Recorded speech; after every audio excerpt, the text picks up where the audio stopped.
नमस्कार, आप देख रहे हैं जी बिजनेस। आपके साथ मैं हूं अनुया यादव। आपने शायद ही गौर किया हो कि धीरे धीरे पेट्रोल की कीमतें 70 से 80 रुपए लीटर तक पहुंच चुकी है। डायनामिक प्राइसिंग की आड़ में पेट्रोल डीजल की खुदरा कीमतें लगातार आसमान की ओर भाग रही हैं। जी बिजनेस लगातार कंज्यूमर के हक में तेल की बढ़ती कीमतों पर सवाल उठाता रहा है और ये हमारी मुहिम का ही असर हुआ है कि पेट्रोल डीजल की बढ़ती कीमतों को लेकर सरकार एक्शन में आ गई है। पेट्रोल डीजल की कीमतों पर चर्चा करने के लिए पेट्रोलियम मंत्रालय ने एक अहम बैठक बुलाई है। सूत्रों का यह भी कहना है कि मंत्रालय सभी कंपनियों को कीमतों को लेकर निर्देश देने की तैयारी कर रहा है। साथ ही साथ खबरें ये भी हैं कि सरकार ये निर्देश दे सकती है कि तेल कंपनियां घाटा उठाएं लेकिन खुदरा कीमतों पर कंट्रोल करें। सूत्रों के मुताबिक सरकार बढ़ी हुई एक्साइज ड्यूटी वापस नहीं लेगी। तो तेल की कीमतें बढ़ने पर कंपनियां यहां पर घाटा भुगते, सूत्रों के हवाले से खबर आ रही है। और महंगे हुए पेट्रोल पर अब एक्शन में सरकार आ गई है। पेट्रोलियम मंत्रालय ने एक अहम बैठक बुलाई है। आप पेट्रोल की कीमतें यहां पर देख लीजिए। आज के भाव दिल्ली और मुंबई के पेट्रोल के हम आपको दिखा रहे हैं और 16 जून यानी कि जब डायनामिक प्राइसिंग की शुरुआत हुई थी तब क्या रेट थे। दिल्ली में 16 जून को जो पेट्रोल आपको 65 रुपए 48 पैसे प्रति लीटर मिल रहा था, आज वो 70 रुपए 38 पैसे प्रति लीटर मिल रहा है, यानी कि 5 रुपए महंगा हुआ है पेट्रोल। मुंबई की अगर बात की जाए तो ये 74 रुपए 30 पैसे प्रति लीटर जहां मिल रहा था, वहीं अब करीब 79.48 रुपए ये यहां पर मिल रहा है। 79 रुपीज एंड 48 पैसा पर लीटर पेट्रोल यहां पर अब मुंबई में मिल रहा है, यानी कि कीमतें देश के दो बड़े शहरों दिल्ली और मुंबई में 5 रुपए प्रति लीटर ज्यादा बढ़ गई है। लगातार जी बिजनेस कंज्यूमर के हक की बात करता है। हमने आवाज उठाई थी कि कैसे पेट्रोल और डीजल के बढ़ते दामों से आम आदमी परेशान है। अब देखिए, पड़ोसी देशों में जो पेट्रोल की कीमत है वो भी आपको दिखा देते हैं। दिल्ली में जो पेट्रोल यहां पर 69 रुपीज 26 पैसे में मिल रहा था 1 सितंबर को, यानी कि अब से करीब 13 दिन पहले। पाकिस्तान में वो 40 रुपए 82 पैसे लीटर था। वहीं श्रीलंका में 49.80, यानी कि भारतीय रेट के मुताबिक काफी कम। और बढ़ी हुई कीमतों को ध्यान में रखते हुए पेट्रोल मंत्रालय ने आज ये एक अहम बैठक बुलाई है। उम्मीद करते हैं कि कोई एक्शन यहां पर सरकार लेगी, लेकिन एक बात भी सूत्रों के हवाले से आ रही है कि जो बढ़ी हुई एक्साइज ड्यूटी है सरकार उसे वापस नहीं लेगी। तो अगर ये बढ़ी हुई ड्यूटी सरकार वापस नहीं लेगी तो कैसे पेट्रोल की कीमतों पर नियंत्रण पाया जाएगा। Farmer oil secretary SC Tripathi साहब हमारे साथ जुड़ गए हैं। त्रिपाठी साहब, बहुत बहुत स्वागत है आपका जी बिजनेस पर। सर, एक तरफ जो इंटरनेशनल मार्केट में क्रूड प्राइसेस हैं वो काफी कम है और यहाँ देश में पेट्रोल और डीजल के दाम लगातार बढ़ रहे हैं।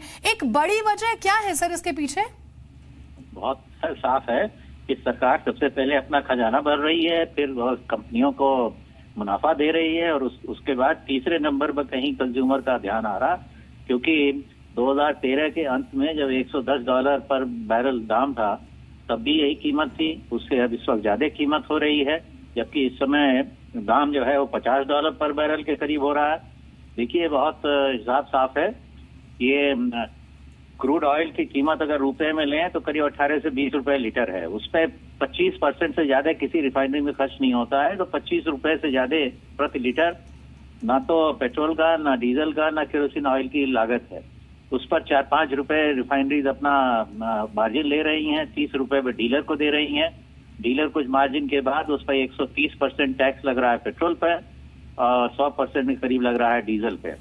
और टैक्स पर टैक्स इस पर लगता है। एक तरफ तो हम जीएसटी की बात कर रहे हैं और दूसरी तरफ ये है कि इस पर करीब 23-24 रुपए प्रति लीटर जो है वो पेट्रोल पर, 17 रुपए प्रति लीटर डीजल पर सेंट्रल गवर्नमेंट टैक्स ले रही है। और उसके ऊपर दाम प्लस टैक्स के ऊपर जो है स्टेट गवर्नमेंट अपना वैट लगा रही हैं 15 रुपए से लेके 25 रुपए प्रति लीटर तक।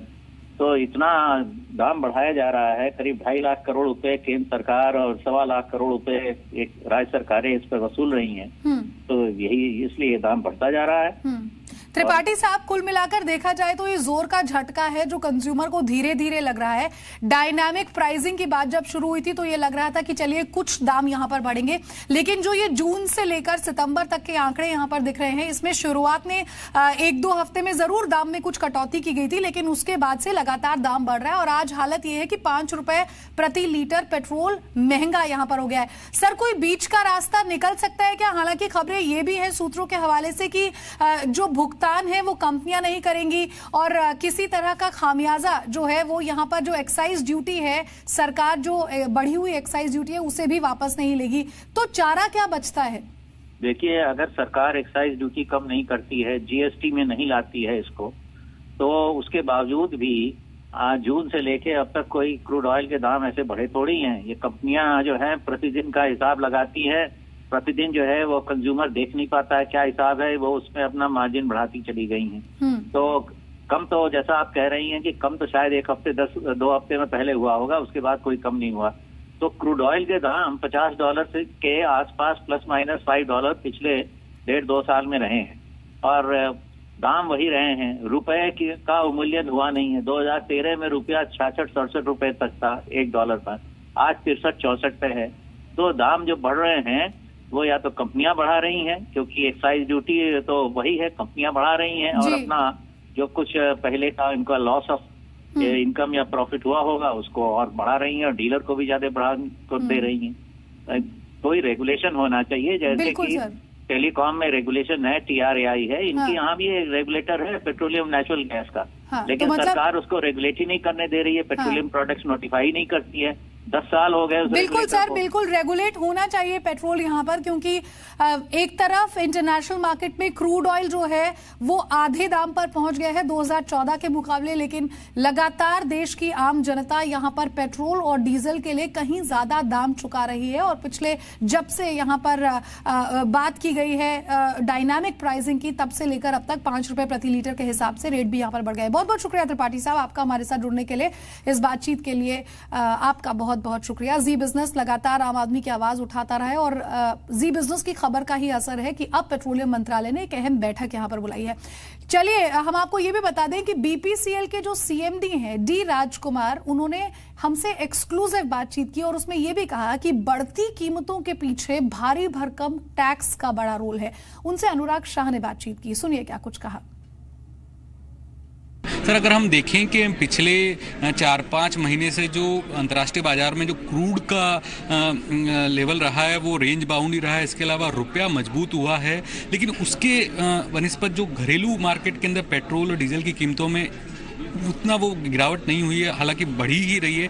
तो आपको नहीं लगता कि उसका फायदा जो ग्राहकों को मिलना चाहिए था वो नहीं मिला है? No, as of today, if you have seen, we have introduced this daily pricing mechanism. This daily pricing mechanism is it's a threefold attempt. One is basically, it is a transparent mechanism and it is benchmarked against international standards. And then the third thing is, this is basically to try and avoid any very wide fluctuations as far as, let us say, the retail selling price is concerned.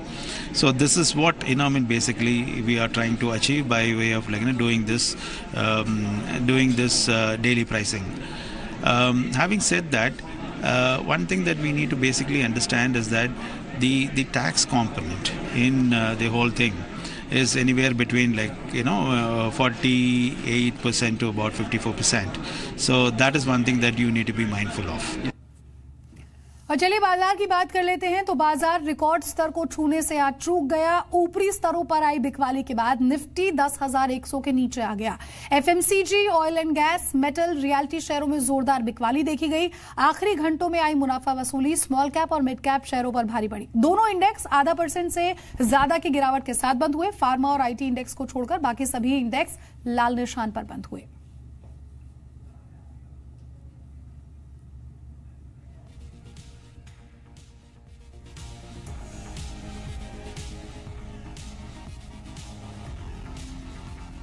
और चलिए आपको एक बार फिर से सीधी तस्वीरें दिखाते हैं। Shinzo एबे जो अब से कुछ देर पहले भारत आए हैं, प्रधानमंत्री नरेंद्र मोदी खुद एयरपोर्ट पहुंचे, उनका स्वागत यहां पर किया, गले लगाकर स्वागत किया गया और अब 8 किलोमीटर लंबा रोड शो आप यहां पर तस्वीरें देख सकते हैं। ये प्रोग्राम का हिस्सा है। इसके बाद इस 8 किलोमीटर लंबे रोड शो के बाद साबरमती आश्रम यहां पर प्रधानमंत्री नरेंद्र मोदी के साथ शिंजो एबे, तस्वीरों में आप देख सकते हैं भव्य स्वागत यहां पर जापान के प्रधानमंत्री शिंजो एबे का किया जा रहा है।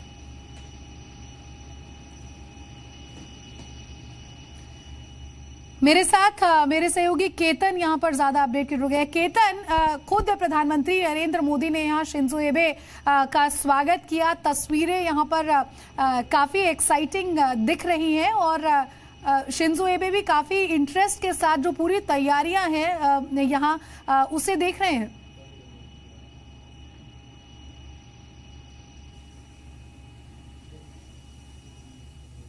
बात हो चुकी है, दोनों खुली जीप में जा रहे हैं। जापान के प्रधानमंत्री, उनकी पत्नी और भारत के प्रधानमंत्री नरेंद्र मोदी एयरपोर्ट से बाहर निकल चुके हैं और रोड शो शुरू हो गया है। लोगों में काफी उत्साह है और इस वक्त हम आरटीओ सर्कल के पास है। मैं अपने दर्शकों को नजारा दिखाना चाहूंगा। देखिए किस तरह का ये पूरा नजारा है। वहां पर आप देख सकते हैं कि पूरा सर्कल है, यहाँ पर लोगों का हुजूम उमटा है और सिक्योरिटी का भी इतना बड़ा इंतजाम किया हुआ है क्योंकि कुछ ही समय में ये पूरा का पूरा जो रोड शो का कॉन्वे है वो यहाँ पर आएगा। इस वक्त हम आरटीओ के सर्कल पर मौजूद है और यहाँ से ठीक नजदीक में गांधी आश्रम है जहां पर वो आधा एक घंटा वहां पर रुकेंगे। तो हम कह सकते हैं कि जिसका बेसब्री से इंतजार था वो रोड शो शुरू हो चुका है। ये सिर्फ रोड शो नहीं है, लेकिन भारत और जापान के बीच में जिस तरह से आगे औद्योगिक समझौते होंगे और जिस तरह से दोनों देशों के बीच में आगे संबंध बढ़ेंगे तो भारत अपने आप में आगे आ जाएगा। जी, हमने एक रिपोर्ट भी दिखाई थी कि सन 1863 में जब पहली ट्रेन चली थी अहमदाबाद और बहुत बहुत शुक्रिया केतन आपका इस तमाम अपडेट को हम तक पहुंचाने के लिए। आपके पास दोबारा लौटेंगे, हर अपडेट इस बड़ी खबर से जुड़ा हुआ हम लेते रहेंगे। इस ओपन जीप में आप देख सकते हैं प्रधानमंत्री नरेंद्र मोदी के साथ जापान के प्रधानमंत्री शिंजो एबे और उनकी पत्नी। पूरी तैयारियां यहां पर की गई हैं और बड़ी संख्या में जो पूरा मीडिया का हुजूम है, आम आदमी का हुजूम है, वो भी यहाँ पर मौजूद है। और सबसे खास बात ये कि खुद जापान के प्रधानमंत्री शिंजो एबे जो है वो भारतीय स्टाइल जो है कपड़ों का, लाइक नेहरू जैकेट जो है वो पहन कर आए हैं। कुर्ते के साथ नेहरू जैकेट उन्होंने पहना हुआ है और ये ग्रैंड रोड शो यहाँ पर आप देख रहे हैं। You can see on your screens the Prime Minister, the vehicle of the Prime Minister, along with the Japanese Prime Minister, the First Lady of Japan, has now entered the city of Ahmedabad. They've crossed the airport circle. तो 8 kilometre का जो ये पूरा का पूरा road show है उसकी तस्वीरें आप देख रहे हैं यहाँ पर और रोड के साइड में भी आप देखिए बड़ी संख्या में जो अहमदाबाद निवासी है वो यहाँ पर ये पूरा का पूरा रोड शो देखने के लिए भी रोड के साइड में मौजूद हैं और ये तस्वीरें बयां करती है एक नई दोस्ती।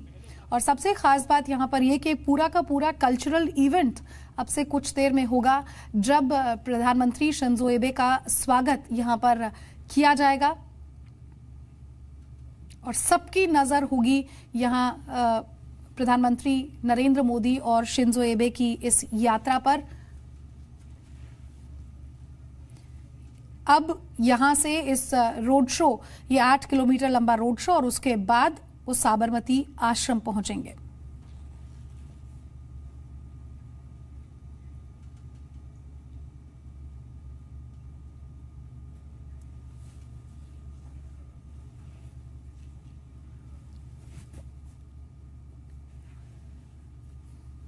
तो मोदी और शिंजो एबे की दोस्ती का ये मेगा शो आप यहां पर देख रहे हैं और देखिए जगह जगह पर यहां इस 8 किलोमीटर लंबे स्ट्रेच में तैयारियां कुछ इस तरह से हैं कि जो क्लासिकल इवेंट्स हैं उन्हें भी यहां पर पेश किया जा रहा है।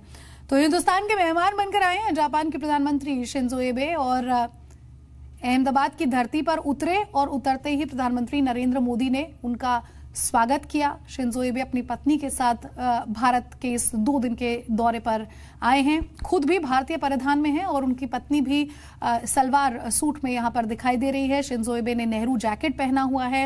हम आपको ये भी बता दें कि इस 2 दिन के दौरे में 2 अहम बातें जिन पर सबकी नजर होगी वो होने वाली हैं। और पहला ये कि 2022 तक शुरू होने वाली Ahmedabad Mumbai bullet train project जो है उसका भूमि पूजन यहां पर होगा, उसका शिलान्यास यहां पर रखा जाएगा।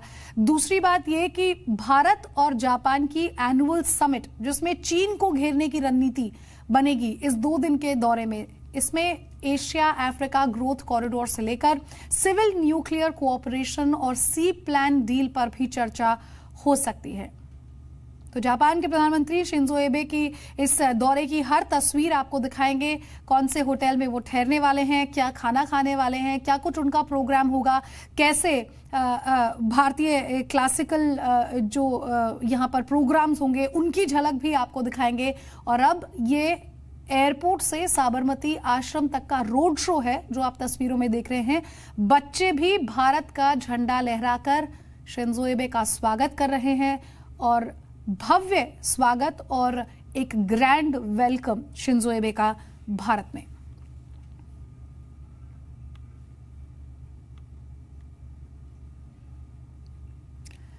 तो ये रोड शो की तस्वीरें हम आपको यहां दिखा रहे हैं और अब से कुछ देर में साबरमती आश्रम यहां पहुंच जाएंगे प्रधानमंत्री शिंजो एबे और नरेंद्र मोदी भी। तो जिस बुलेट ट्रेन की बात पिछले कई महीनों से चली आ रही है, बुलेट ट्रेन का सपना जो भारत का है उसकी नींव रखने के लिए यहाँ जापान के प्रधानमंत्री शिंजो एबे हैं, अपनी पत्नी के साथ भारत के इस 2 दिन के दौरे पर आए हैं।